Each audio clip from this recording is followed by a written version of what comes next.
আজকের topic effect of groups on benzene ring.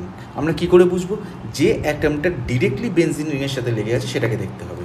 সেই অ্যাটমে যদি lone pair on negative charge থাকে তাহলে প্লাস এম দেবে, আলফা হাইড্রোজেন থাকলে প্লাস এইচ দেবে, lone pair negative charge and alpha hydrogen কোনোটাই যদি না থাকে আর অ্যাটমটা যদি পার্ট অফ কনজুগেট সিস্টেম হয় তাহলে মাইনাস এম দেবে।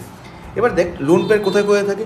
জেনারেলি মনে রাখবি phosphorus, sulphur, nitrogen, oxygen, fluorine, chlorine, bromine, এখানে লোন পেয়ার থাকে। বাট মোস্ট ইম্পর্টেন্ট কখন থাকবে, যদি নাম্বার অফ বন্ড এদের ইকুয়ালস টু ভ্যালেন্সি হয় and number of bond less than valence electron number হয়।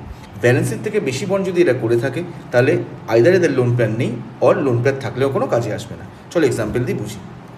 প্রথমটা কোন অ্যাটম লেগে আছে রিংয়ের সাথে, বেনজিন, অক্সিজেন। অক্সিজেনের লোন পেয়ার আছে, কী করে বুঝলাম, দুটো বন্ড করে আছে, ভ্যালেন্সিও 2, তাহলে কী করবে, লোন পেয়ার ভেতরে ঢোকাবে। তাহলে কী এফেক্ট দিচ্ছে, প্লাস এম। কার্বন আর অক্সিজেনের মধ্যে কার ইএন বেশি, অক্সিজেনের, তাহলে বন্ডেড ইলেকট্রনকে নিজের দিকে টানবে, তাহলে কী এফেক্ট দিচ্ছে, মাইনাস আই। এম আর আয়ের মধ্যে ডমিনেট কোনটা করে, এম, তাহলে ওভারঅল কী গ্রুপ এটা, ইলেকট্রন ডোনেটিং গ্রুপ, এরমভাবে দেখতে হয়। চল নেক্সট, কোন অ্যাটমটা ডিরেক্ট লেগে আছে, নাইট্রোজেন। নাইট্রোজেনের ভ্যালেন্সি 3, 4টে বন্ড করে আছে, তার মানে লোন পেয়ার নেই, তাহলে কী এফেক্ট দেবে, double bond, single bond, double bond, minus M. Nitrogen আর কার্বনের মধ্যে কার্বনের ইএন কম, নাইট্রোজেনের ইএন বেশি, তো বন্ডেড ইলেকট্রনকে নিজের দিকে টানবে, তাহলে মাইনাস আই, দুটোই মাইনাস, তাহলে ইলেকট্রন উইথড্রয়িং গ্রুপ। নেক্সট, রিংয়ের সাথে কোন অ্যাটম লেগে আছে, কার্বন। কার্বনের কোনো লোন পেয়ার নেই, কিন্তু এখানে কী আছে, আলফা হাইড্রোজেন। আলফা হাইড্রোজেন থাকলে কী দেবে, প্লাস এইচ। এই কার্বনটা sp3 কার্বন, এই কার্বনটা sp2 carbon.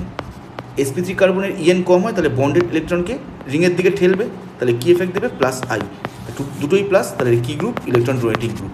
Next, chlorine directly লেগে আছে, ক্লোরিনের ভ্যালেন্সি একটা বন্ডই করে আছে, তাহলে লোন পেয়ার ভেতরে ঢোকাবে, তাহলে প্লাস এম। আর ক্লোরিন আর কার্বনের মধ্যে ক্লোরিনের ইএন বেশি, বন্ডেড ইলেকট্রনকে নিজের দিকে টানবে, মাইনাস আই। হ্যালোজেনদের ক্ষেত্রে জানবি আই ডমিনেট করে, তাহলে এটা কী group, overall electron withdrawing group. Sulphur, সালফারের ভ্যালেন্স ইলেকট্রন 6, 6টা বন্ডই করে আছে, তাহলে সালফারের মাথায় কোনো ইলেকট্রন নেই, এই লোন পেয়ার নেই, তাহলে এটা কী দেবে, double bond, single bond, double bond, minus M. সালফারের ইএন বেশি কার্বনের থেকে, তাহলে minus I, electron withdrawing group. নাইট্রোজেনের ভ্যালেন্সি 3, 4টে বন্ড করে আছে, তাহলে কোনো লোন পেয়ার নেই, আর ডাবল বন্ড, সিঙ্গেল বন্ড, কোনো রকম কনজুগেট সিস্টেম নেই, তাহলে এই গ্রুপটা কোনো রকম রেজোনেন্স করবে না রিংয়ের সাথে। এ কী দেবে, খালি মাইনাস আই, কারণ নাইট্রোজেনের ইএন বেশি, তাহলে এটা কী গ্রুপ, ইলেকট্রন উইথড্রয়িং গ্রুপ। সব কিছু নিজেরা এরমভাবে বের করতে পারবি, এরমভাবে চেক করতে হবে। এই 4টে বাড়িতে ট্রাই করিস। চলো, থ্যাংক ইউ।